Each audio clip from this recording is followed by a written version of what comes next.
Ok, então começando aí a nossa aula do dia 15 de janeiro, é a nossa terceira aula de atos administrativos, que a gente vem destrinchando a banca FGV em relação a esse tema de direito administrativo, né, atos, que é certo uma questão dessa, em todos os concursos que estão por vir, já está confirmado FGV para o CFO, está confirmado FGV para o TJAP, é certo uma questão de atos administrativos em cada um desses concursos, e se confirmar para a OEAP também é certo lá, atos administrativos na OEAP, a gente vem destrinchando esse conteúdo de atos administrativos, não considerando o conteúdo de atos em si, e sim considerando o tratamento que a banca FGV dá para esse conteúdo.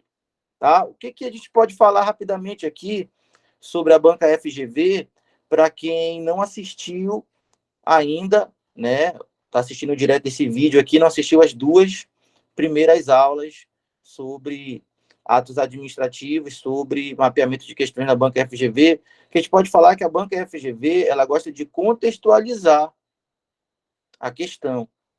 Contextualizar é contar uma história antes. Só que ao contar uma história em cada questão, vamos dizer, são 6 questões de direito administrativo na prova. Se a FGV conta uma história em cada uma dessas 6 questões, a gente acaba ficando com uma prova extensa, uma prova longa. A partir do momento que você já veio de uma prova de português, que você teve que ler um texto grande e interpretar, a partir do momento que você já veio de uma prova de redação, muitos desses concursos que estão por vir vai ter redação. E que, é claro, você fez a redação por primeiro, né? E você já está cansado de ter feito a redação, se teve redação, está cansado de ter feito português, que tem que interpretar. Quem sabe já tenha passado por uma prova de matemática ou de raciocínio lógico, que também puxa muito. Quando chega em direito administrativo, em direito constitucional, que é onde está, direito administrativo e constitucional, é onde estão os pontos mais fáceis. É mais fácil fechar direito administrativo do que fechar português. Eu acho que ninguém é capaz de questionar isso. É mais fácil fechar direito constitucional, por exemplo, do que fechar raciocínio lógico. É óbvio, né? Apesar de matemática e português serem as matérias que a gente estuda desde a infância, são as duas, né, maiores em conteúdo que a gente tem deficiência e tem dificuldade nos concursos. Enquanto que direito administrativo e direito constitucional a gente estuda ali 3, 4 meses para a prova e consegue fechar esses conteúdos, porque são disciplinas que você consegue matar os itens por eliminação, são disciplinas que você consegue lembrar um conjunto de termos e de palavras que fazem você escolher um item que esteja mais certo e acabar ficando com um ponto daquela questão. Então é mais fácil fechar administrativo do que fechar português ou fechar raciocínio lógico. Tá? Então, quando chega lá em administrativo, que é o momento de você ganhar os pontos, você está cansado e ainda pega uma prova de direito administrativo com uma história para ler em cada questão, ou seja, uma prova cansativa, uma prova extensa, que também vai exigir leitura e interpretação dessas histórias que são contadas no comando.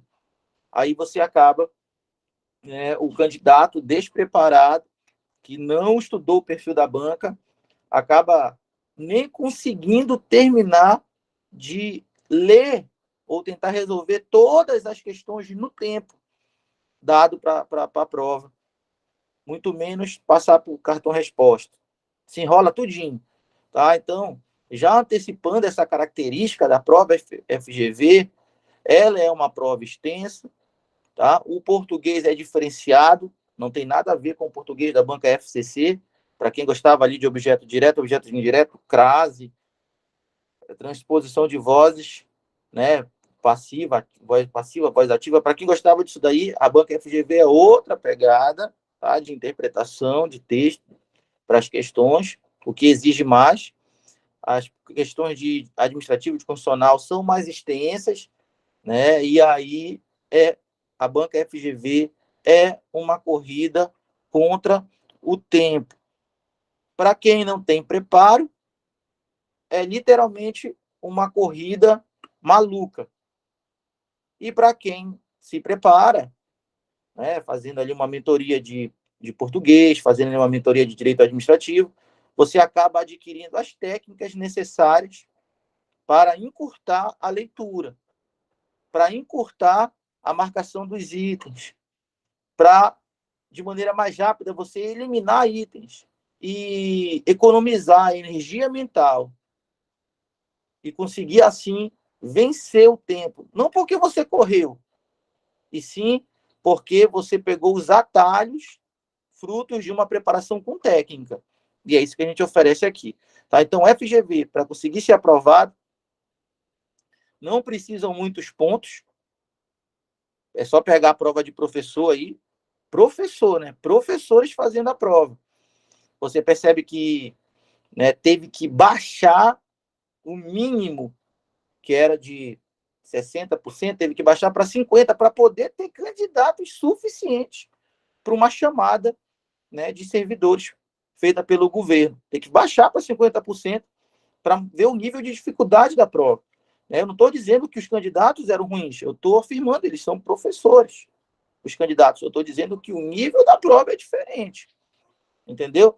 Então, a partir do momento que você se prepara com técnica, através de técnica, tá? Um treino para fazer a prova da banca FGV, você consegue resolver as questões dentro do tempo, sem correr de forma desordenada, e sim eliminando itens, fazendo questões de maneira efetiva, tá? Com técnica, e consegue vencer esse tempo, conseguir uma pontuação suficiente. Eu nem falo uma pontuação alta, eu falo uma pontuação suficiente para ficar numa lista e ser chamado depois. A gente sabe que, por exemplo, banca FCC, né, costuma ter notas mais elevadas, por exemplo, em alguns concursos. A banca FGV, se você conseguir lidar com o tempo, resolver as questões dentro de uma técnica, tá, e passar lá para o cartão resposta, você já vai estar concorrendo a uma vaga, com certeza. Isso se não baixarem a nota, né? Para conseguir o número mínimo de aprovados e o governo não perder o concurso. Porque o governo acaba perdendo o concurso, perdendo dinheiro, né? Se não tiver candidatos aprovados. Tá? E a culpa não é nem bem do intelecto dos candidatos, né? Diz assim, os candidatos, né, têm um nível baixo. Não. A culpa, né, é de uma falta de preparação específica para algo que é novo. A gente estava acostumado com um estilo de banca, veio uma banca nova, naturalmente quem quiser sair na frente, ficar com uma dessas vagas, vai ter que se preparar dentro de uma nova técnica. É o que talvez não tenha sido realizado nesse concurso que a FGV fez aí. Aí a nota acabou ficando mais baixa. Mas agora, quem está se preparando dentro de uma mentoria e está colocando em prática essas técnicas, com certeza vai conseguir um número adequado de acertos para ficar na lista e ser chamado depois. Porque esses concursos, só fechando agora a fala aqui, a grande característica desses concursos que estão por vir aí, TEJAP, UEAP, CFO, a grande característica é um número excessivo de convocações. O CFO são 400 vagas no cadastro reserva, tá? Isso não dá nem 4 turmas de oficial, quando você considera a TAF, quando você considera outras fases. Isso daí dá 4 turmas no máximo. Isso se eles não mudarem esse cadastro de reserva depois da prova e mudarem aí para 1.000 classificados, que nem fizeram para soldado, que era 2.500, passou para 7.000 classificado, e o governador promete chamar essa lista de 7.000, tá? Então não se expande se no CFO a lista mudar depois da prova para 1.000 classificados. 400 não dá para nada, ainda mais considerando que a PM, né, e o bombeiro estão aí há mais de 10 anos sem fazer prova para oficial, as duas corporações.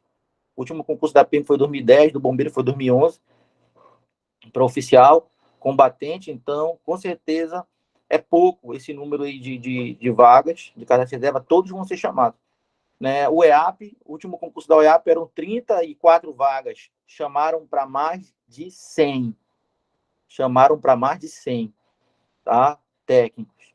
A última informação que eu tive foram mais de 130 técnicos chamados de um concurso que eram 34 técnicos de nível médio na UEAP. Sem falar que a UEAP agora tem plano de carreira, tem uma gratificação lá de 30% para o servidor, né, da UEAP por exercer essa atividade técnica na UEAP.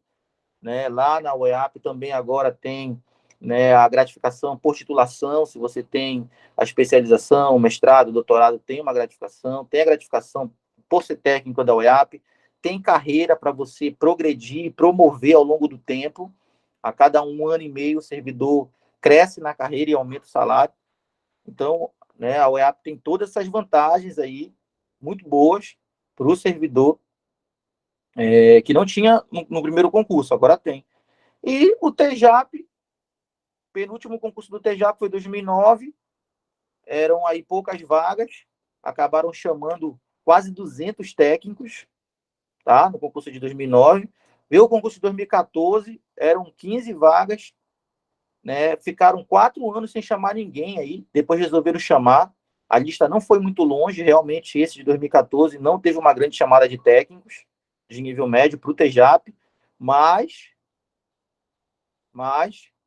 se não teve uma grande chamada de técnico no último, é porque nesse agora a chamada vai ser bem maior. No último concurso chamaram muitos analistas, e chamaram, demoraram para chamar os técnicos, tá? Do último concurso. Agora, com certeza, né, com uma mudança do padrão do caráter orçamentário, né? O orçamento era um, a gestão era outra, agora o orçamento é outro, a gestão é outra, a tendência é que volte a se chamar muitos técnicos e muitos analistas, que nem se aguardava que fosse 2014. Acabou não sendo, mas agora, se não chamaram antes, é porque vão chamar agora. Então o TJAP volta a ter uma tendência de chamar muitos analistas e muitos técnicos. Então, CFO, OEAP, TJAP são concursos que você não precisa ficar na frente. Você precisa ficar na lista. Se você vai ser chamado 2 anos depois, 3 anos depois, não importa, porque quando te chamarem, você vai ter a vida inteira para trabalhar lá até se aposentar, e quando se aposentar, vai continuar recebendo. Não importa se vão te chamar em 2, 3 anos, se depois você tem mais de 30 anos para trabalhar no órgão, né? Então, não importa quando vão te chamar. O importante é você ficar na lista e depois escolher para onde vai, porque quem fica na lista depois é chamado em 1, em 2, em 3, e acaba até escolhendo o melhor lugar. Então, fique esperto com essas dicas iniciais aí. FGV é técnica. Quem não resolver na técnica, talvez perca para o tempo. E quem resolver com a técnica, a prova da FGV, consegue ficar na lista e ser chamado depois. Eu estou falando de algo alcançável. Tá? Naturalmente, vai ter alguém aí, né, que estuda mais tempo, que já vai estar num nível de preparação mais avançado, que vai conseguir acertar muitos pontos e ficar nas primeiras posições. Mas só fica com uma vaga. Todas as outras estão disponíveis. Então vamos entrar aqui nas questões aqui. Então aqui, na mentoria eu já dei essa dica aqui, ó. Esse aqui é o nosso nível de prova. Para quem está estudando para o CFO, para quem está estudando para o TJAP, para quem está estudando para o OEAP, procure resolver as questões de tribunais da banca FGV, porque esse nível de prova é o nível mediano que alcança esses 3 concursos. Você não vai estar estudando nem abaixo, nem acima. Você vai estar estudando na medida certa, se resolver questões de tribunais. Tá? E procure, né, não estar resolvendo questões de juiz, procurador, porque realmente na FGV essas questões são diferenciadas e elas não refletem o nível de prova que a gente vai encontrar nesses concursos. Tem que tomar cuidado com isso na hora de selecionar essas questões. Tá? Então, aqui, como eu falei, uma questão 2022 da banca FGV, o tema é atos administrativos, e como eu falei, uma prova extensa, uma prova cansativa, uma prova em que o examinador contextualiza antes de dizer o que ele quer. Tem vezes que o texto que é trazido para contextualizar a historinha que ele conta de alguém, tem vezes que essa historinha é só mesmo para inspirar a resolução da questão, não traz uma informação importante. E tem vezes que essa história é o ponto-chave para resolver as questões. Tá? Então, tem que ficar ligado na história que ele conta. Tá? E depois tem um segundo passo, que é você grifar o que está sendo perguntado. Tá? Então, a gente lê a história, ali na história aí não vai fazer pergunta nenhuma. Então, a história, como eu falei, pode servir ou não. Ele não vai fazer pergunta quando ele contar a história, tá? Mas no parágrafo seguinte, ele vai dizer o que ele quer. Aí, quando ele dizer o que ele quer, você grifa.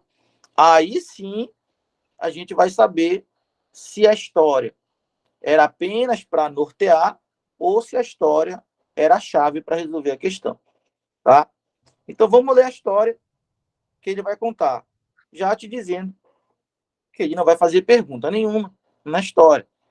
E no parágrafo seguinte, você vai ter que identificar o que ele quer de você. Aí sim você vai saber se a história serve ou não. Vamos lá. Então, a história que ele conta aqui, isso é comum nas questões FGV, né? Já saber que tem uma história contada, né? Cláudio, ocupante de cargo efetivo de técnico judiciário de determinado Tribunal Regional do Trabalho, no bojo de uma ação civil pública que tramita em forma de processo eletrônico, atendendo a um despacho do magistrado, emitiu um termo de informação que o termo de informação que, segundo a doutrina do direito administrativo, constitui ato administrativo, que, segundo a doutrina do direito administrativo, constitui ato administrativo. Então, nessa história que ele contou, Cláudio é um servidor concursado, tá aqui o Cláudio, só passando a história aqui para vocês. Como é que eu sei que ele é concursado? Porque disse que ele ocupa cargo efetivo. O cargo dele é técnico judiciário de determinado tribunal do trabalho, dentro de uma ação civil pública que tramita em processo eletrônico, atendendo a um despacho do juiz, o Cláudio emitiu um termo de informação. E segundo a doutrina do direito administrativo, esse termo de informação é um ato administrativo. Pronto. Essa é a história contada. O Cláudio é servidor efetivo, emitiu um termo de informação. Esse termo de informação é um ato administrativo. Ele não está te perguntando isso. Eu quero que você perceba que não tem um ponto de interrogação aqui, tem um ponto. Ele está afirmando isso. Então não é para você questionar. Olha só, eu te dei a dica. Na história que ele te conta, ele não vai te fazer pergunta. Tranquilo? Então aqui ele não está te perguntando. O termo de informação que o Cláudio emitiu dentro desse processo eletrônico é um ato administrativo? Ele não está te fazendo essa pergunta. Ele está afirmando para ti. Tudo que é contado na história é uma afirmação que você tem que tomar como verdade. Tranquilo? Então, ele não fez a pergunta para ti. O termo de informação que o Cláudio emitiu no processo eletrônico é um ato administrativo? Não. Ele está afirmando para ti e tu tem que partir dessa verdade, que o termo de informação que o Cláudio emitiu no processo é um ato administrativo. Perfeito. Perceba que até agora, como eu já informei para vocês antes, até agora ele não fez pergunta nenhuma. Eu não sei o que é para marcar, se é para marcar A, B, C, porque ele não disse o que ele quer. Aí ele vai ter que dizer agora, né? Ou ele vai dizer agora ou essa questão tem que ser anulada. Ele vai ter que dizer agora o que ele quer. Tá aqui, ó.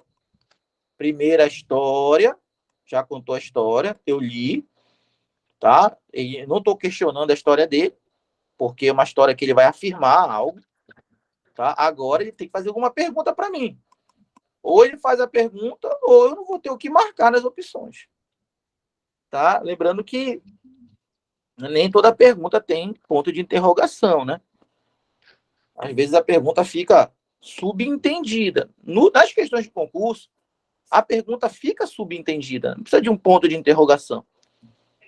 Então, olha só, o ato praticado por Cláudio traduz uma situação de fato real e goza de fé pública, em razão do atributo do ato administrativo chamado... Ó, agora ele fez a pergunta. Pô, mas não tem sinal de interrogação aí. Pois é, ele fez a pergunta de maneira indireta. Ele quis dizer assim, ó, esse ato que o Cláudio emitiu, chamado termo de informação,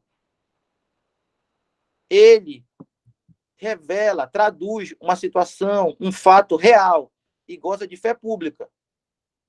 Agora vem a pergunta. Olha a pergunta bem aqui, ó. A pergunta é a seguinte: qual o atributo do ato administrativo que faz com que esse ato administrativo que ele contou na história, termo de informação, seja considerado uma situação, um fato real e gozar de fé pública? Essa aqui é a pergunta. Tá? Então, ele faz uma afirmação bem aqui, dizendo que o termo de informação que o Cláudio emitiu é um fato real e goza de fé pública. Depois de fazer essa afirmação, vem uma vírgula e ele faz a pergunta. Qual é a pergunta? Qual é o atributo do ato administrativo que faz com que esse ato, termo de informação, seja considerado um fato real e goze de fé pública? Com isso, eu já consigo grifar qual é o tema dessa questão. O tema dessa questão, do que trata essa questão. Eu não sabia até então, mas agora eu sei. Essa questão, ela trata sobre o tema, vou grifar aqui o tema, ó. Essa questão trata sobre o tema atributo dos atos administrativos. Os atos administrativos têm pelo menos 5 atributos. Eu vou colocar os 5 aqui. Tá? Então, os atos administrativos têm pelo menos 5 atributos. Essa questão eu já identifiquei que ela cobrou o tema atributos. Tá? Ele quer saber qual o atributo do ato administrativo que está presente em qual ato. Aí entra a história que ele contou. O ato que foi emitido se chama termo de informação. Esse ato é uma situação real e goza de fé pública. Por causa de qual atributo? Então, pronto. Claro que aqui eu estou fazendo devagar. Naturalmente, você vai passar a fazer essa análise mais rápido com o tempo. Claro que a gente está fazendo uma análise aqui mais lenta para você perceber. Então, a questão é a seguinte. Agora que a gente leu com calma aqui, para mostrar de que maneira ler e interpretar a questão. Você, naturalmente, vai fazer mais rápido isso depois de um tempo treinando, tá? O Cláudio emitiu um ato administrativo chamado termo de informação. Esse ato é uma situação real e goza de fé pública. Qual é o atributo do ato administrativo que faz esse termo de informação, esse ato, ser uma situação real e gozar de fé pública? Qual é o atributo? Tá? Então, vamos aqui fazer uma revisão dos atributos antes de entrar nas opções, tá? Então, os atributos são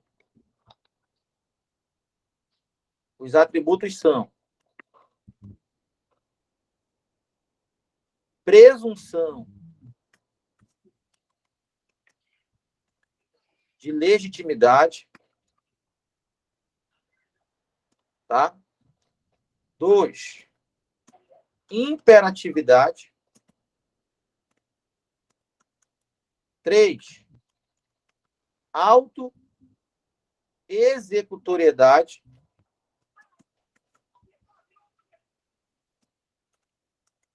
E 4, tipicidade, tá? Esses são os 4 principais atributos, tá? Esses são os 4 principais atributos dos atos administrativos. Eu vou explicar como é que funciona isso aqui. Atributo dos atos administrativos.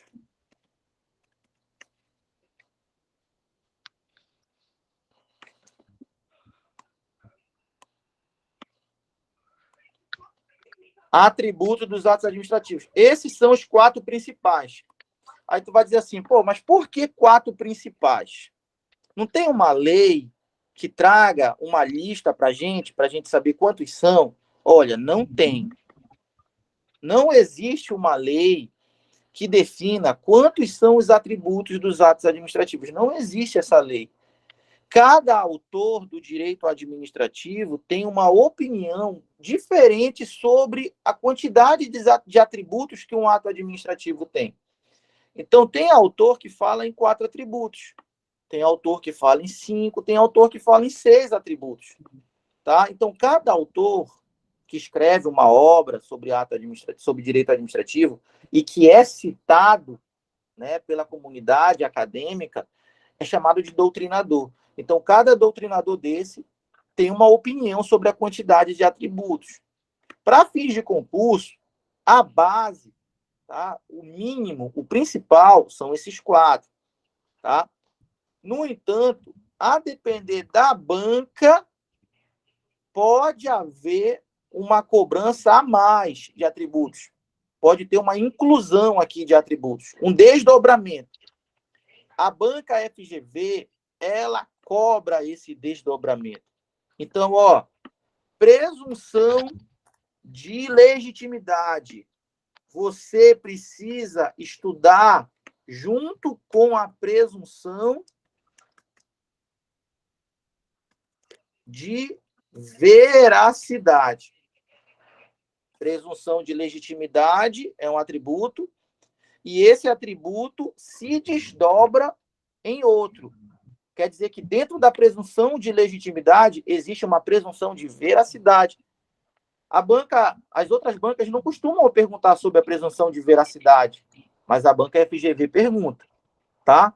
Então você precisa conhecer a presunção de legitimidade e conhecer também a presunção de veracidade. No final das contas, eles pertencem a um só.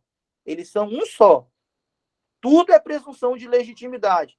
Mas a banca FGV, ela gosta de perguntar especificamente sobre a presunção de veracidade. A presunção de veracidade está dentro da presunção de legitimidade. Então, os dois fazem parte de um só, eles têm a mesma ideia, a mesma lógica, só que tem uma pequena diferença entre eles.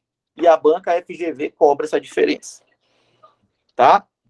E outro desdobramento é na autoexecutoriedade. A autoexecutoriedade também é chamado só de executoriedade. Só que dentro dessa autoexecutoriedade existe um desdobramento. Dentro da autoexecutoriedade existe a exigibilidade. Então, para a banca FGV, você tem que conhecer a autoexecutoriedade, que também é chamado somente de executoriedade. E para a banca FGV, você tem que saber a diferença dessa autoexecutoriedade para a exigibilidade. A exigibilidade está dentro da autoexecutoriedade. Mas você tem que saber a diferença entre os dois. Eles são parte de um só, mas são diferentes. Então, são coisas da banca. Tá? São coisas da banca. Você só descobre as características da banca resolvendo questões, mapeando questões. Tá? E esse que é o diferencial de você fazer uma mentoria. Você pega lá o professor que pesquisa a banca para você do seu concurso para, né, o seu concurso. E já te diz exatamente até que ponto é cobrado esse tema. Aí você estuda de maneira direcionada. Já diz exatamente de que maneira ler as questões, de que maneira interpretar as questões. Aí você está estudando de maneira direcionada. Aí, se você treinar tudo isso, porque só assistir não adianta de nada, ninguém vai assistir, chegar na hora e executar. Não, tem que assistir e treinar. Aí chegar no dia vai conseguir fazer. Aí você consegue lidar com esse tempo que eu te disse que é uma barreira. E consegue o número mínimo de acertos para ficar na lista. Tá? Nosso objetivo é ficar na lista. tá? Esse negócio de ser chamado é depois, tá? Então, é isso que a gente faz aqui. A gente faz esse trabalho específico, tá? Então, agora vamos lá. O que é a presunção? Vamos lá para a presunção de legitimidade. Olha, a presunção de legitimidade e a presunção de veracidade também, tá? Estão presentes em todos os atos administrativos, né? Não perde essa questão. Presunção de legitimidade e presunção de veracidade são atributos presentes em todos os atos administrativos. Isso chove em prova, cai todo o tempo. Você está fazendo a prova lá e a pergunta vai ser: qual é o atributo dos atos administrativos que está presente em todos os atos? A resposta é essa: presunção de legitimidade. Se não tiver presunção de legitimidade, pode ser a presunção de veracidade. Os dois estão presentes em todos os atos, lembrando que eles são partes de um só. Eles representam a mesma ideia, tá? O que a presunção de legitimidade diz? Que a presunção de veracidade também diz, tá? A presunção de legitimidade e de veracidade diz que todos os atos administrativos, todos, gozam, tá? Todos os atos administrativos gozam de fé pública. Todos os atos administrativos gozam de fé pública. É isso que diz a presunção de legitimidade e a presunção de veracidade. Ela diz que todos os atos gozam de fé pública. O que é gozar de fé pública? Gozar de fé pública quer dizer que quando um agente público pratica um ato administrativo, esse agente público não precisa, o agente público não precisa pegar esse ato e ir no cartório e registrar esse ato para só então esse ato ser considerado verdadeiro, ser considerado válido. Não. Só pelo fato do agente público ter praticado o ato administrativo, esse ato, toda a sociedade é obrigada a presumir, para início de conversa, que esse ato é legítimo, que ele é verdadeiro, que ele é válido. Isso é uma prerrogativa da administração. O que é uma prerrogativa? É uma vantagem, é um privilégio da administração. Porque eu, como particular, se eu vou lá vender um carro para alguém, a pessoa vai querer pegar o recibo, né, que chama de DUT, é o recibo da venda do carro, e registrar no cartório. Aí eu vou dizer para a pessoa, pô, mas a minha palavra não vale? Não. A pessoa vai dizer para mim, porra, não vale, cara. Não vale, a tua palavra não vale. Se não levar lá no cartório para dar fé esse recibo de compra e venda aí, se não levar lá no cartório para dar fé, ele não vai ser considerado verdadeiro. A tua palavra não vale. Mas para a administração pública, se você passa no sinal vermelho e o agente de trânsito aplica uma multa, a multa é um ato administrativo, essa multa é presumidamente legítima, válida. E o fato que está sendo alegado na multa, qual é o fato que foi alegado? Que você passou no sinal vermelho. Esse fato é presumidamente verdadeiro também. Então, isso é a presunção de legitimidade. É a fé pública que todos os atos carregam de que eles são presumidamente verdadeiros, válidos, legítimos, e toda a sociedade tem que aceitar isso, porque é uma prerrogativa da administração. Isso vai dar celeridade para a administração. Se a administração tivesse que registrar todos os seus atos para eles serem considerados legítimos, no cartório fazer isso, ia ser um atraso muito grande na prestação do serviço público. Então, a presunção de legitimidade é muito necessária para a administração conseguir alcançar os seus objetivos relacionados ao interesse público. Tá tranquilo essa ideia da presunção de legitimidade e da presunção de veracidade? Tá tranquilo essa ideia aí dos dois?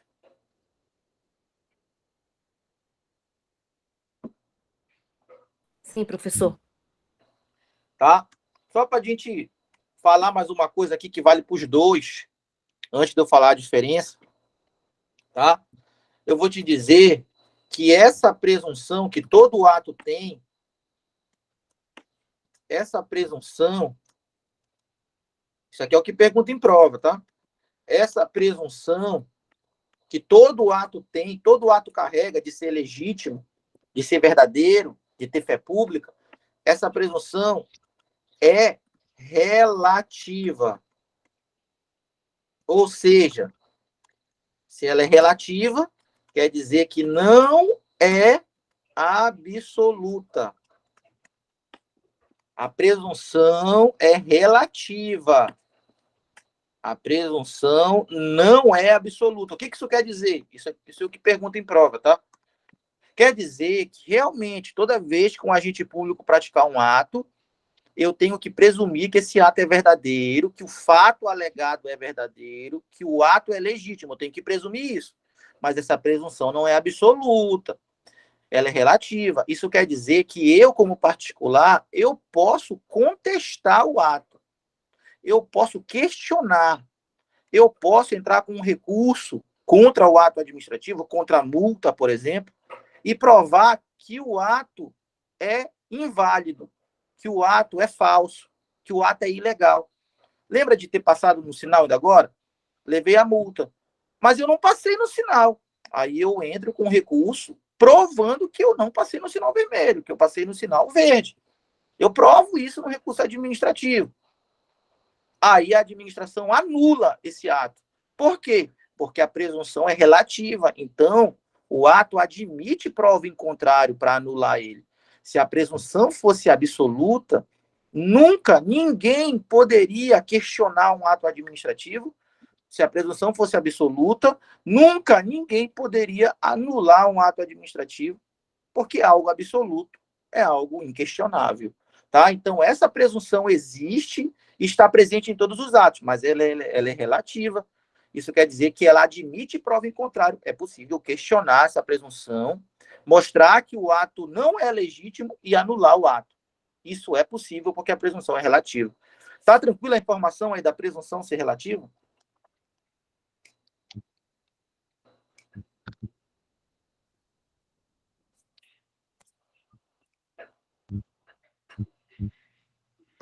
Aí, agora eu vou falar a diferença. Qual a diferença da presunção de legitimidade para a presunção de veracidade? A diferença é que a presunção de veracidade diz respeito aos fatos alegados pela administração. Toda vez que a administração pública pratica um ato administrativo, tem um fato por trás. Ó, se o teu carro foi guinchado, qual é o fato que eu presumo que aconteceu? Eu presumo que existe um fato. O teu carro estava na vaga de proibido estacionar. Então, eu presumo que esse fato seja verdadeiro. Se você recebeu uma multa, você recebeu uma multa porque ocorreu algum fato. Você passou no sinal vermelho. Então, eu presumo que esse fato seja verdadeiro. Então, todo ato administrativo tem um fato por trás. Ó, se você foi demitido do serviço público, o que eu presumo que aconteceu? Eu presumo que ocorreu um fato, que você cometeu uma falta grave como servidor, e por isso respondeu um processo e foi demitido do serviço público. Então, todo ato administrativo tem um fato por trás. Se você foi nomeado para um cargo efetivo na administração, qual é o fato que tem por trás? Que você passou no concurso. Porque só é nomeado para cargo efetivo se passar em concurso. É uma condição obrigatória. Então, quem é nomeado para cargo efetivo é porque passou em concurso. É o fato que está por trás. Então, todo ato administrativo carrega por trás um fato. E esse fato é presumidamente verdadeiro. É isso que diz a presunção de veracidade. Enquanto que a presunção de legitimidade, ela diz respeito ao ato como um todo. Então, a presunção de legitimidade diz que o ato inteiro é presumidamente legítimo, válido. Enquanto que a presunção de veracidade diz que os fatos alegados pela prática desse ato são verdadeiros. Então, ó, Se você pega uma multa de trânsito, presunção de legitimidade, esse ato é legítimo, presumidamente. Se você pega uma multa de trânsito, porque passou no sinal vermelho, presunção de veracidade, aí eu estou dizendo que é verdadeiro o fato de você ter passado no sinal. Então, sinal vermelho. Então, a presunção de veracidade diz respeito aos fatos e a presunção de legitimidade diz respeito aos atos, ao ato inteiro. Então, eles são parte de um só. Porque tanto o ato quanto o fato são presumidamente verdadeiros em todos os atos. Tanto o ato quanto o fato goza de fé pública. Tanto o ato quanto o fato não é absoluto, é relativo. Você pode provar o contrário. Tá? Tá entendido aí a presunção de legitimidade e saber que ela se desdobra na presunção de veracidade?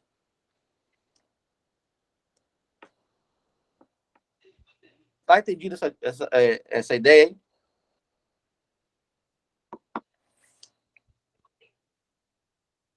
Perfeito. Tá? Então, olha o que eu vou te dizer agora. O que importa daqui é a presunção de legitimidade. O que importa daqui é a presunção de legitimidade. Tudo isso que eu falei aqui embaixo vale para a presunção de legitimidade. Você não precisa se preocupar com a presunção de veracidade, a não ser que a prova pergunte sobre presunção de veracidade. Eu estou te dizendo que se a prova não falar em presunção de veracidade, você considera que ela nem existe. Você considera que a presunção de veracidade nem existe. Ó, se a prova não falar em presunção de veracidade, você considera que só existe a presunção de legitimidade, que é o que pergunta, a maioria das vezes. Você só vai se preocupar em falar de presunção de veracidade se a prova falar especificamente sobre isso no texto. Aí tu considera que os fatos são verdadeiros. Tranquilo? Então, se não falar em presunção de veracidade na tua prova, considera que ela nem existe. Considera que só existe a presunção de legitimidade. Agora, se falar em presunção de veracidade na tua prova, aí tu vai ter que lembrar que ele quer saber sobre os fatos. Os fatos. É assim que funciona. Porque senão, né, vai dar uma confusão inteira, né? Eu marco qual? Os dois são iguais? Pois é, tu só considera que existe a presunção de veracidade se a prova falar sobre ela. Se a prova não tocar nesse assunto, para ti, só existe a presunção de legitimidade, que é a mais conhecida. Um fala dos atos, outro fala dos fatos. Os dois estão presentes em todos os atos administrativos. Os dois gozam de fé pública, os dois são relativos, nenhum dos dois é absoluto. Tá entendido aí essa passagem aí da presunção?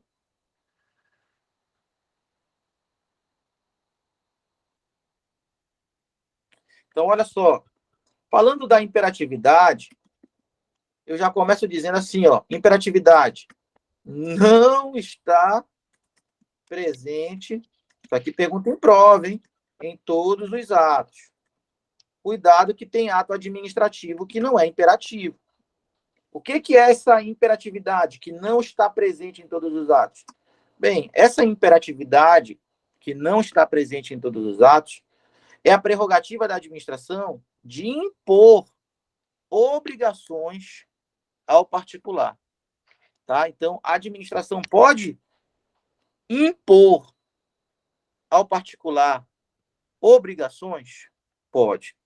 Então, a presunção a imperatividade diz que a administração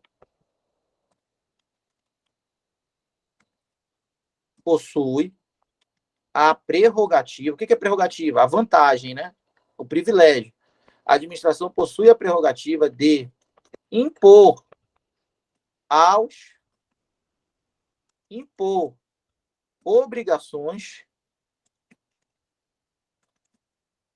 obrigações e restrições aos particulares. E tem mais.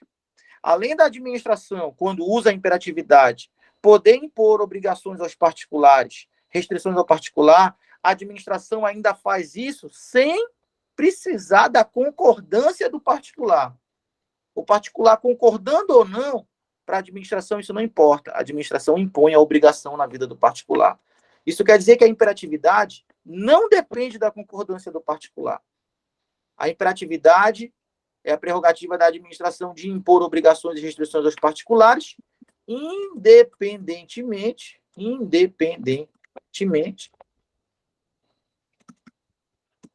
da concordância dos particulares. Então, independentemente do particular concordar ou não, quando o ato for imperativo, porque a gente viu que nem todo ato tem imperatividade, tá bem aqui, ó, não está presente em todos os atos.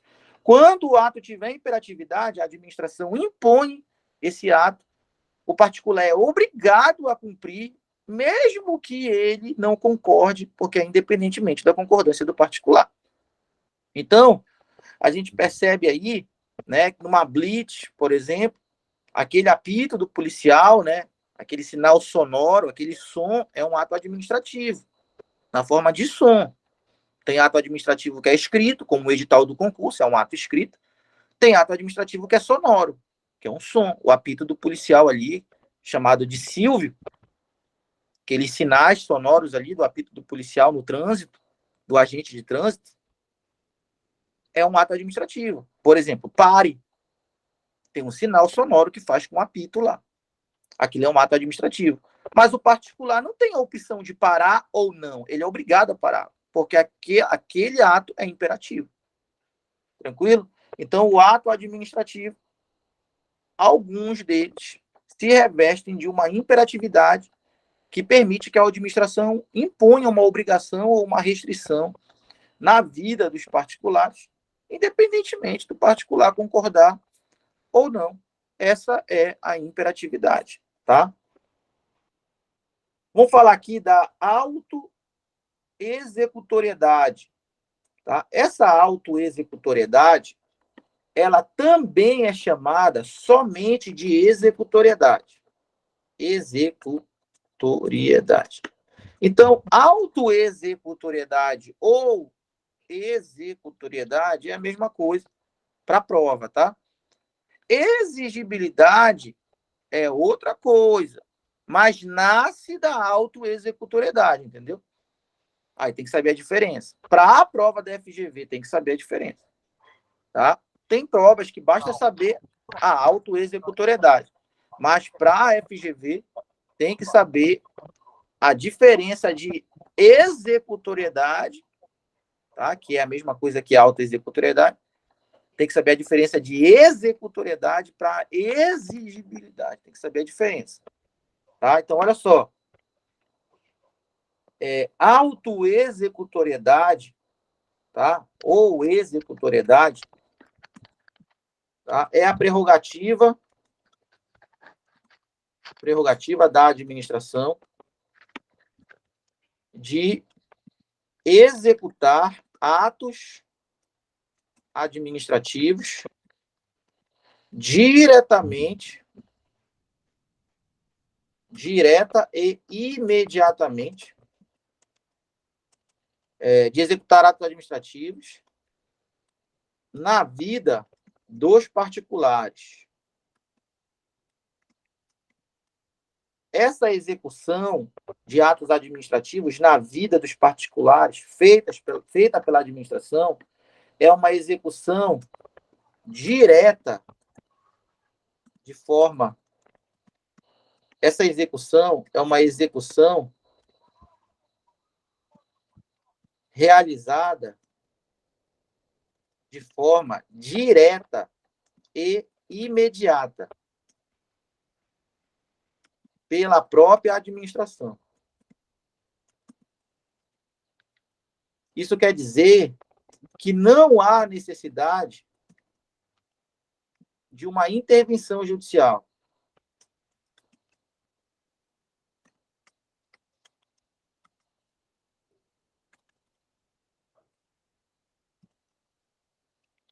Então, essa é a autoexecutoriedade, também chamada de executoriedade. A administração pode executar atos administrativos na vida dos particulares? Pode. A administração precisa do Poder Judiciário para ter uma autorização para essa execução acontecer? Não. Então, a administração executa o ato ela mesma, de forma direta, ela mesma, e de forma imediata, não precisa esperar para depois, isso mesmo. Né? Essa autoexecutoriedade, ela está presente em todos os atos administrativos? Não. Assim como a imperatividade, a autoexecutoriedade não está presente em todos os atos administrativos. Então, você já percebe uma diferença aí, né? A presunção de legitimidade está presente em todos os atos, mas a imperatividade e a autoexecutoriedade não. Então, nessa autoexecutoriedade, a administração precisa realizar um ato administrativo. E a administração vai fazer esse ato acontecer executando ele diretamente na vida do particular, sendo que a administração não vai precisar pedir uma autorização do Poder Judiciário, uma intervenção do Poder Judiciário, para poder executar esse ato. Então, a gente percebe isso nos exemplos de trânsito. Se tem um carro estacionado na vaga de proibido estacionar, a lei diz que não pode ter um carro ali. Mas o particular botou o carro ali. E agora, como é que a administração faz? A administração precisa ir ao Poder Judiciário e pedir uma autorização do juiz para que o Poder Judiciário execute o ato de tirar o carro da vaga? Não, não precisa. Por uma questão de urgência, por uma questão de interesse público, a administração pública, ela mesma, sem precisar pedir do judiciário, tem a prerrogativa de auto-executar o ato. Ela mesma executar o ato, sem precisar pedir do judiciário. A própria administração tem esse poder de executar o ato de tirar o carro da vaga de proibido estacionar, que é guinchar o carro. O guinchamento de um veículo, de uma vaga proibida, é um ato administrativo revestido de auto-executoriedade. Você pode também pensar num comerciante que vende mercadoria com prazo de validade vencido. Uma questão de saúde pública, não pode vender mercadoria com prazo de validade vencido. Então, a administração recebe da lei o poder, a prerrogativa, de apreender essas mercadorias. A administração apreende as mercadorias com prazo de validade vencido. E isso é uma execução, porque a administração está tomando a mercadoria do particular. A administração precisa de uma autorização do juiz para executar o ato de apreender mercadorias com prazo de validade vencido? Não precisa. A própria administração faz esse ato, executa esse ato de apreender as mercadorias sem precisar de autorização do Poder Judiciário. É uma execução direta e é uma execução imediata. Por que imediata? Imediata porque vai acontecer na mesma hora. A administração não precisa buscar uma autorização judicial. Se precisasse de uma autorização judicial, ia acontecer depois, não ia ser imediata. É direta porque a própria administração vai fazer a apreensão dessa mercadoria. Se fosse uma apreensão que o Poder Judiciário fosse realizar a pedido da administração, seria uma apreensão indireta, porque seria a administração pedindo para o Judiciário apreender a mercadoria. Mas não é assim que funciona. A administração não precisa da autorização, nem da intervenção do Poder Judiciário para apreender a mercadoria vencida. Isso é uma execução direta. E não vai ficar para depois.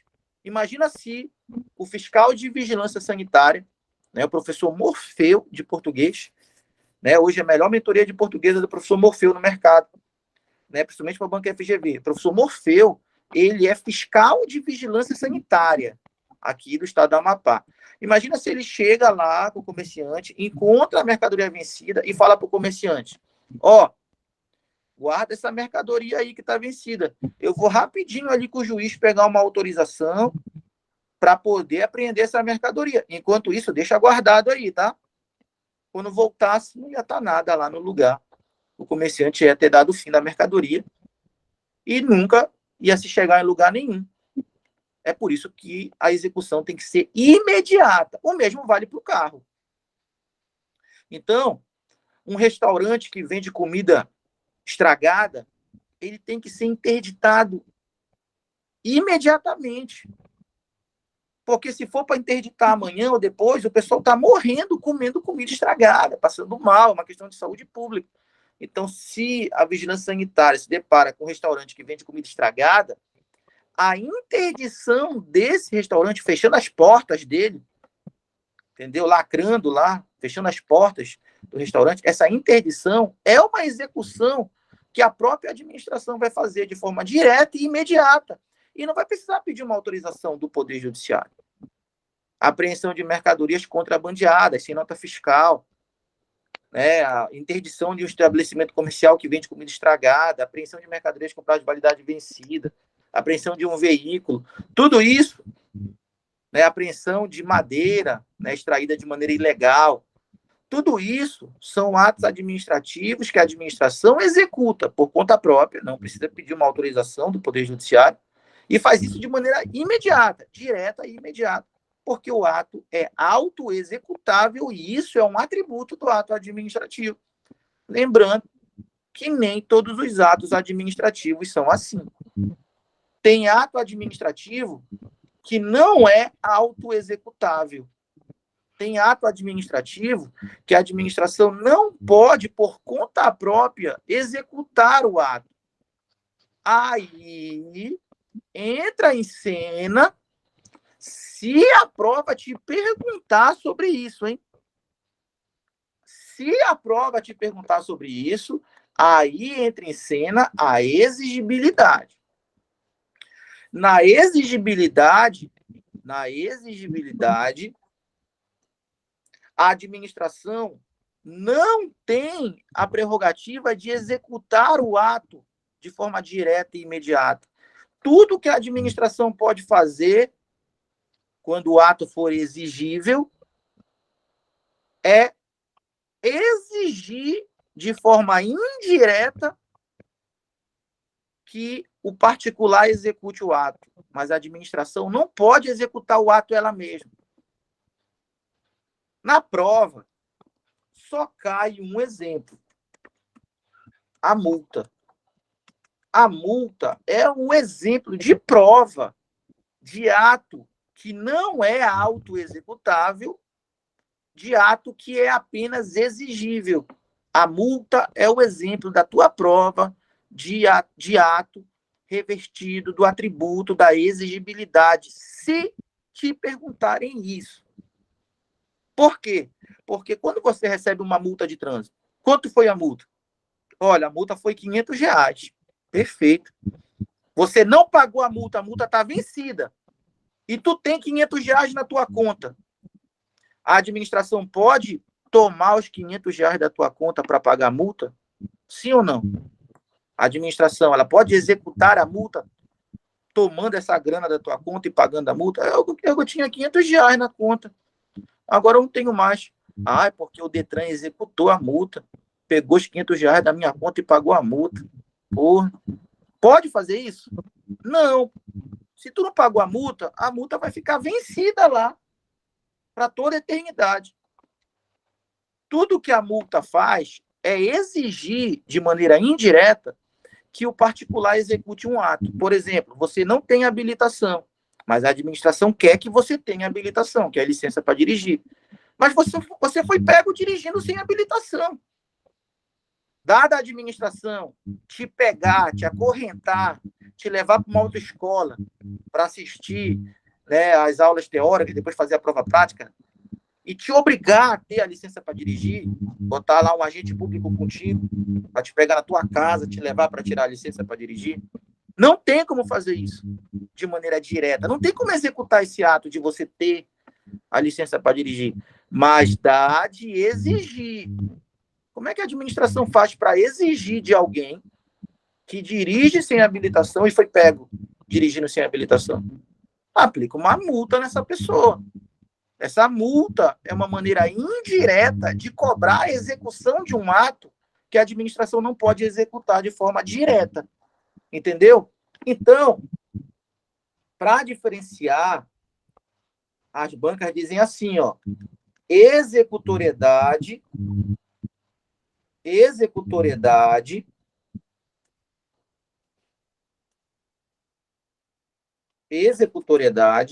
usa meios diretos de execução. Por que meios diretos? Porque na autoexecutoriedade é a própria administração usando meios diretos de execução. Na exigibilidade, a administração usa meios indiretos, porque na exigibilidade a administração pode apenas exigir a execução. Não pode executar por conta própria. Olha a multa de trânsito. Se a administração quiser ingressar na justiça para o poder judiciário executar a multa e descontar o dinheiro lá da tua conta, dá. Mas haja poder judiciário para isso. Né? Quantas multas não tem vencida no mundo todo? Então a administração não faz isso. Mas se a administração quisesse, podia buscar o poder judiciário para o poder judiciário executar a multa. Mas não faz isso. Tá bem. Então eu quero saber se você entendeu a diferença de autoexecutoriedade, que usa meios diretos de execução, para a exigibilidade, que o exemplo da prova é a multa, que usa meios apenas indiretos de execução. Quero saber se você entendeu isso para a prova. Para a FGV é obrigatório, hein, mano? Para a FGV é obrigatório. É um estudo específico para a banca. Se fosse uma banca FCC, eu já não daria tanta ênfase nisso. Porque na banca FCC não tem uma grande quantidade de questões que cobram exigibilidade.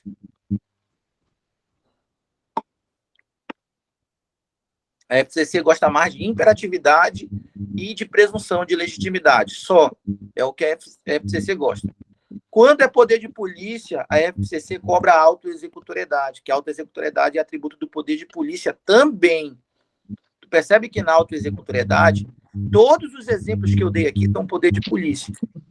Eu te falei que autoexecutoriedade, guinchar o carro da vaga de proibido estacionar, poder de polícia. Apreender mercadoria com prazo de validade vencido, vigilância sanitária, poder de polícia. Interditar o restaurante que vende comida estragada, vigilância sanitária, poder de polícia. Apreender madeira ilegal, extraída de maneira ilegal, poder de polícia. Então, todos os exemplos que eu dei de autoexecutoriedade aqui, necessariamente são poder de polícia, porque a autoexecutoriedade é também um atributo do poder de polícia. E a FCC adora a autoexecutoriedade para cobrar como exemplo do poder de polícia. Na verdade, todas as bancas gostam da autoexecutoriedade para cobrar como exemplo do poder de polícia. Mas a FGV quer que você saiba a diferença de autoexecutoriedade e exigibilidade. E aí, tá tranquilo essa diferença aí?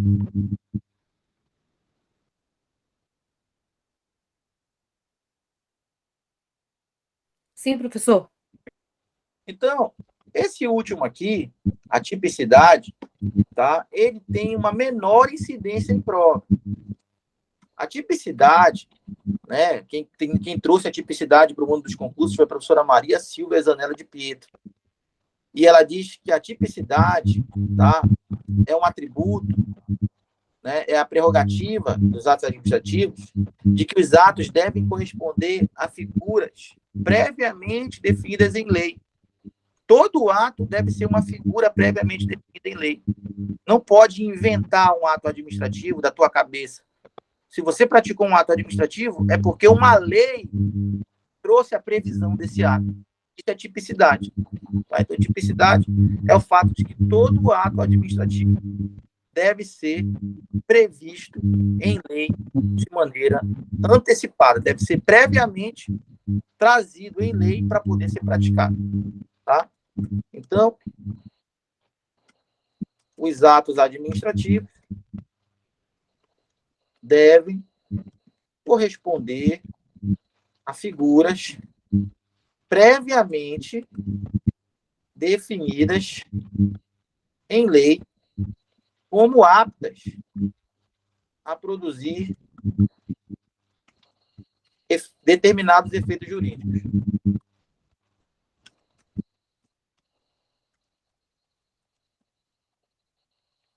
Ó, você passou no sinal vermelho. Aí o agente de trânsito viu. Aí ele te aplicou uma nomeação. Falou, pô, tem alguma coisa errada. Passar no sinal é infração de trânsito. Não é passar em concurso. Eu passei no sinal, é para pegar uma multa, porque a lei diz que essa infração, passar no sinal vermelho, é multa. Ele me deu uma nomeação. Ou seja, não cumpriu a tipicidade do ato, entendeu? Para cada situação, a lei prevê um ato diferente. Quem passou no concurso, nomeação. Quem passou no sinal vermelho, multa. Mas isso só acontece porque a lei definiu dessa maneira. Um agente público não poderia criar um ato administrativo. Por exemplo, você passou no sinal vermelho, o agente de trânsito te entrega uma advertência. Assim, o que é que isso aqui é uma multa? Não, é uma advertência. Tu passou no sinal vermelho para te não fazer de novo. Fala assim, igual. Mas no Código de Trânsito Brasileiro tem o ato de advertência? Eu acredito que não. Então, o agente de trânsito não poderia praticar esse ato, porque esse ato não é previamente definido em lei. Ele pode te aplicar a multa. Né? Aplicar a multa é a autuação, né? Se fosse mais rigoroso, quem aplica a multa é a autoridade de trânsito, aqui do Detran, por exemplo. O agente da autoridade autua. Quem aplica a multa é a autoridade de trânsito. Então, olha só. Feito esse apanhado que a gente fez aqui, vamos para a questão. Tá? A questão diz que o Cláudio emitiu um termo de informação e que isso é um ato administrativo. A pergunta, bem aqui é a pergunta, é muito importante grifar a pergunta. Qual atributo do ato administrativo está presente nesse termo de informação? Já que ele é uma situação, um fato real e goza de fé pública. Acho que a gente já tem uma ideia de qual atributo está presente no termo de informação. Se ele tem fé pública, a gente já tem uma ideia de qual atributo está presente.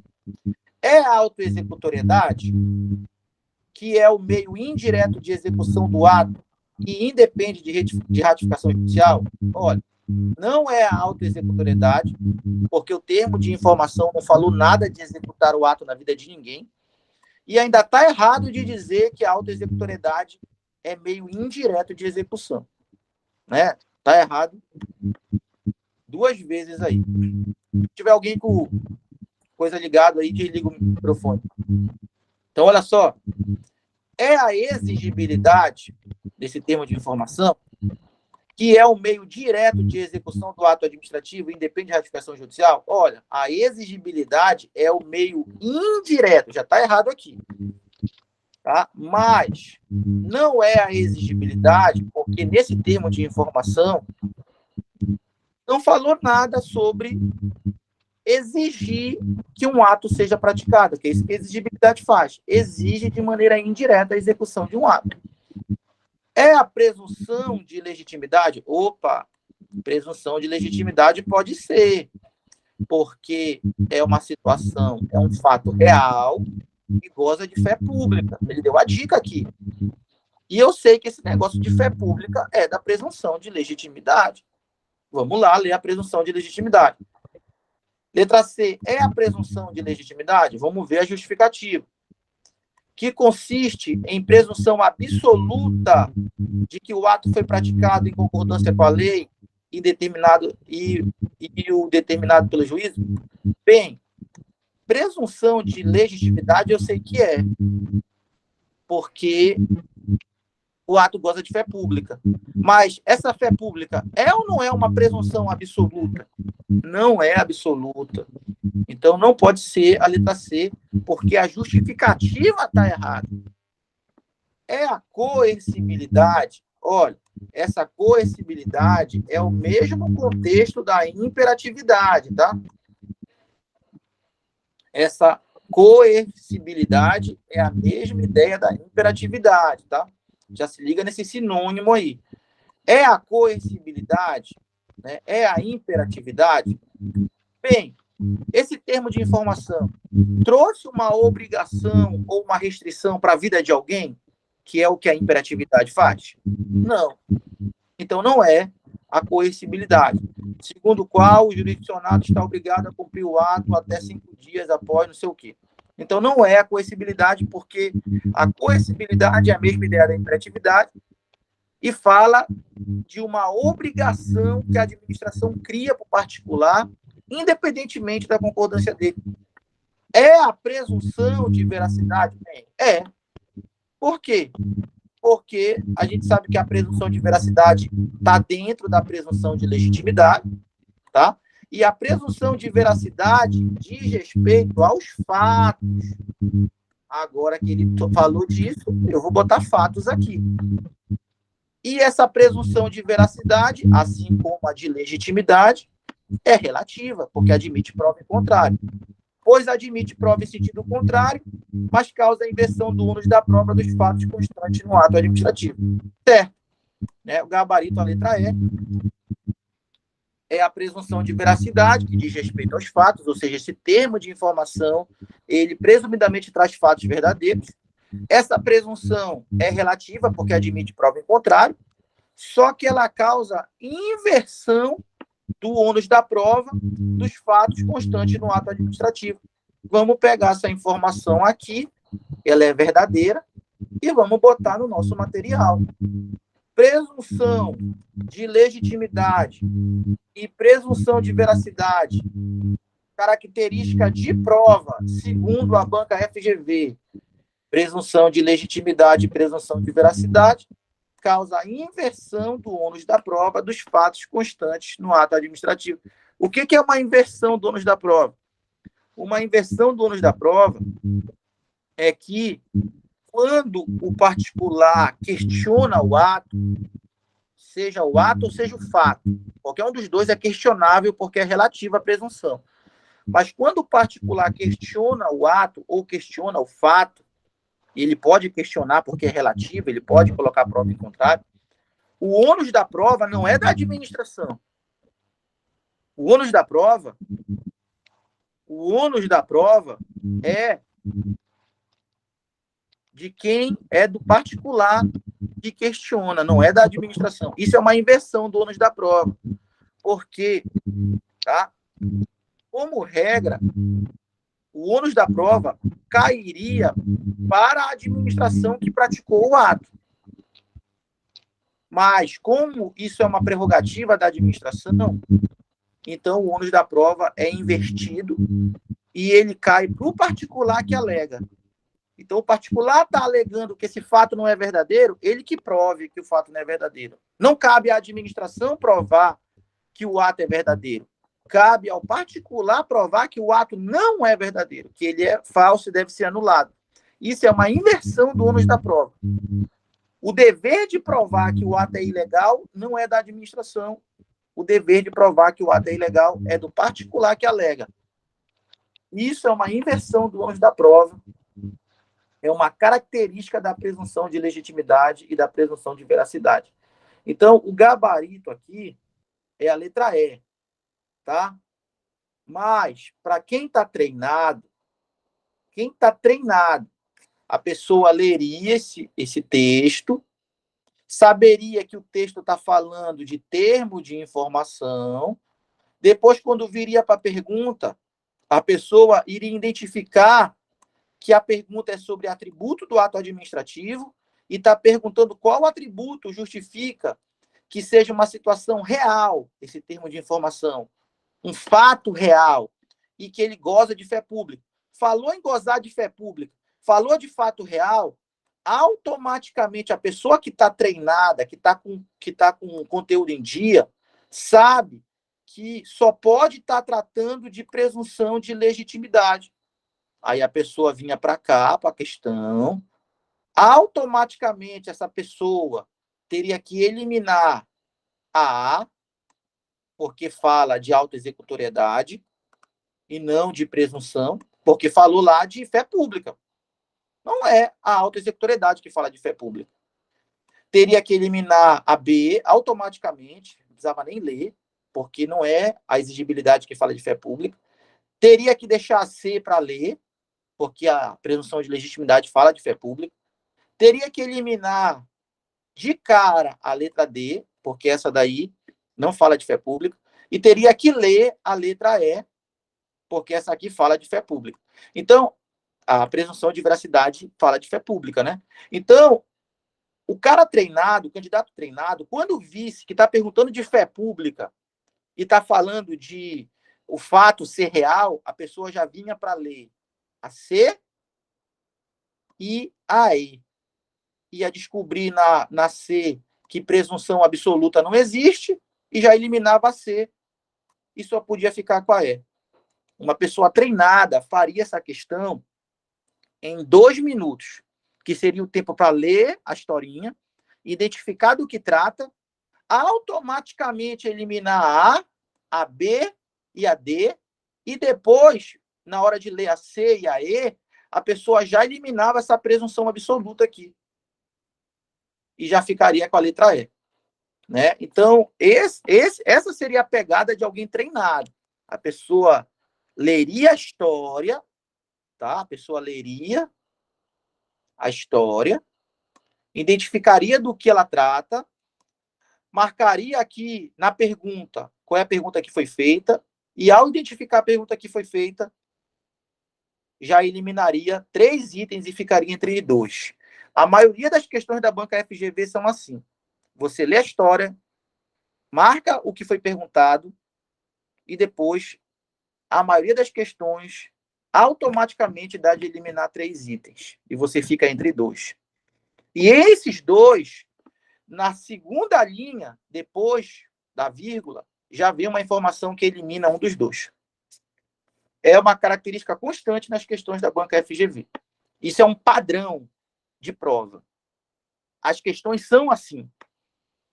Tá? É claro que aqui a gente demorou mais de 1 hora. Mas é porque, primeiro, a gente viu o conteúdo, a gente analisou como ler, e depois que a gente fez tudo isso, eu te mostrei como é que você faria na prática. Né? Como é que você faria lá treinando.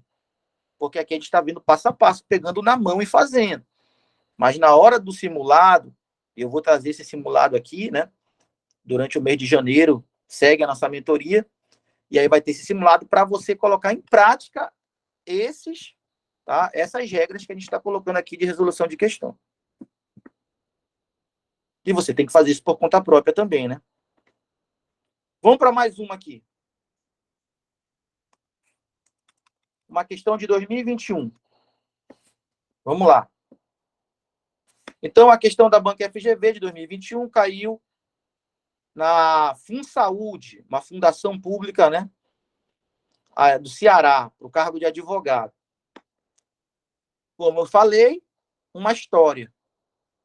E depois da história, tem que identificar qual é a pergunta. Vamos ver. João estacionou seu veículo em local proibido, qual seja na calçada em frente à entrada de veículos do Hospital Estadual Alfa. João estacionou no local proibido.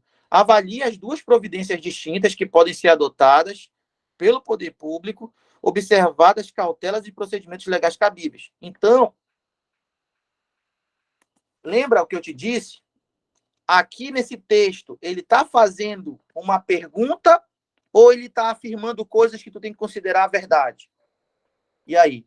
Na historinha que ele te contou, ele está te fazendo pergunta ou ele está trazendo afirmações verdadeiras? E aí, na história que ele te conta, ele faz perguntas ou ele traz informações que você tem que tratar como verdadeiro? Traz afirmações que você tem que tratar como verdadeiro. Não vai querer questionar a historinha. Isso acontece com muita gente. A pessoa questiona a história. Não, ele está me dizendo que é verdade, então é verdade. A pessoa quer responder a história. A história não faz pergunta para você. Ela afirma uma sucessão de fatos que você tem que partir deles como verdade. Então, o João estacionou na vaga proibida e tem 2 providências diferentes que o agente de trânsito pode tomar. E são providências que observam as cautelas e procedimentos legais cabíveis. Então, as 2 providências são legais. Está dizendo bem aqui, ó. Observadas cautelas e procedimentos legais cabíveis. Então, o João colocou o carro na vaga proibida. tem duas providências para tomar. As duas são legais. Por que são legais? Porque está dizendo bem aqui, com todas as letras, que são legais. Eu não posso questionar essas providências dizendo, elas são ilegais. Isso está errado, não pode fazer isso aí, não. Não, o texto está dizendo que são providências legais. Então, vamos analisar as duas providências. A primeira providência, agentes públicos competentes aplicam multa a João como meio indireto de coação. Perfeito. O agente público aplica uma multa no João como meio indireto de fazer ele tirar o carro da vaga proibida. Perfeito, isso está certo. Eu não vou questionar isso. O agente aplica a multa no João. Segunda providência. Agentes públicos competentes guincham um carro do João como meio direto de execução do ato. Perfeito. Meio indireto é aplicar a multa, meio direto é tirar o carro guinchado. Perfeito. Não estou dizendo que isso está errado. O próprio comando já me disse que são medidas legais. Ou aplica a multa ou guincha o carro. Né? Perfeito. Vamos ver agora. Perceba o seguinte. Até agora, ele fez alguma pergunta? Não fez pergunta nenhuma. Eu tenho que grifar a pergunta. Tá? Agora eu vou atrás da pergunta. De acordo com a doutrina do direito administrativo, assinale a opção que apresenta os atributos ou características dos atos administrativos que diretamente ensejaram as duas providências. Perfeito. Não tem ponto de interrogação aí. Não tem. Mas tem uma pergunta sendo feita. A pergunta que está sendo feita é: quais os atributos ou características dos atos administrativos? Atributo ou característica são sinônimos. Quais os atributos dos atos administrativos que ensejaram, ou seja, que justificam as duas providências?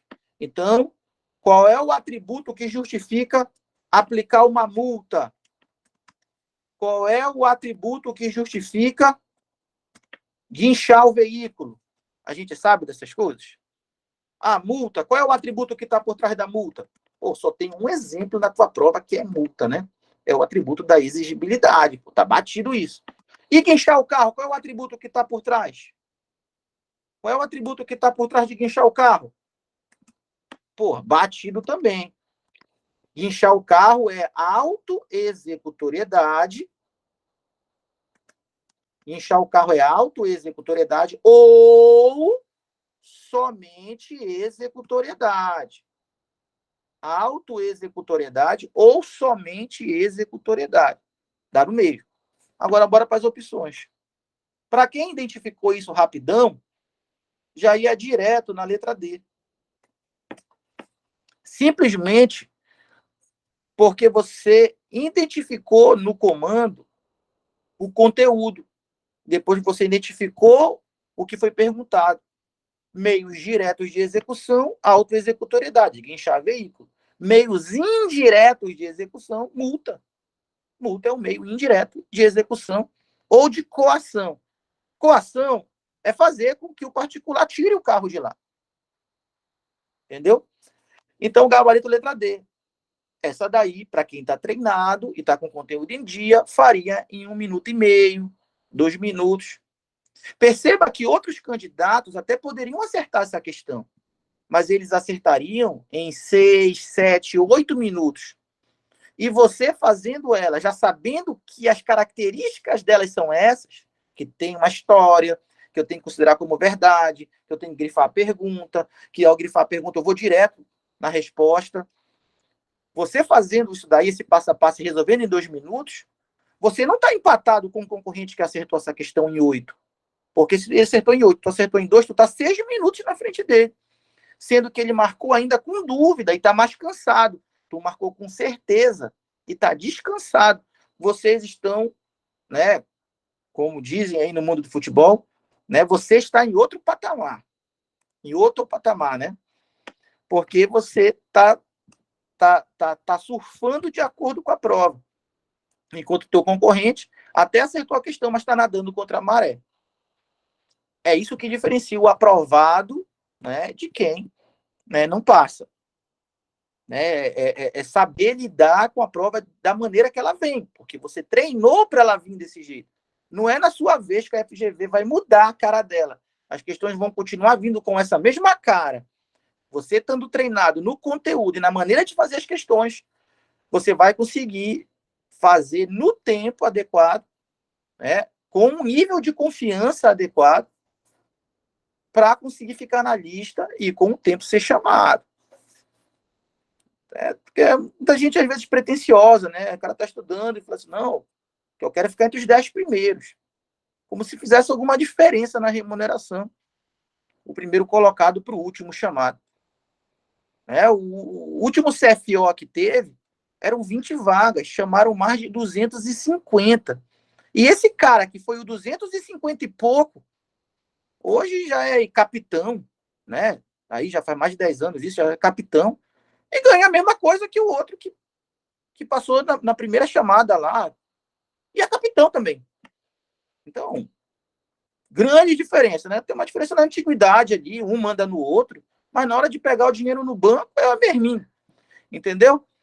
Então se liga que não tem nada a ver com posição, tem a ver com estar dentro, né? Sem trocadilhos aí, sem conotação sexual, né? Tem a ver com estar dentro da lista e não com a posição que está na lista, tá? Quero saber o que vocês acharam aí da nossa mentoria de hoje. A gente está fazendo um pouco a cada dia, né?